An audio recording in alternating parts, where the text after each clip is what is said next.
What we're going to talk about today all stems from this trend of people not practicing the art of critical thinking anymore and just believing what they're told and following groupthink from social media, etc. Here's what I'm talking about. Whenever I open an online dating profile, I see both men and women putting their deal breaker first, and it's a big deal breaker. Back in, say, 2016 or 17, it was if you voted for Donald Trump, don't bother.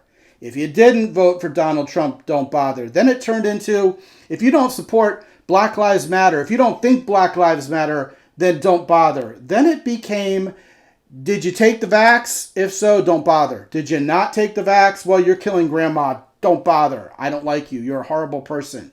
Then it became, do you like Elon Musk? If you do, don't bother. Do you support Ukraine? If you don't bother. And nowadays, I've even seen heterosexual people who are looking for members of the opposite sex saying, if you're not a transsexual ally, don't bother. Well, whatever happened to the vax? Whatever happened to supporting Donald Trump? Whatever happened to Black Lives Matter?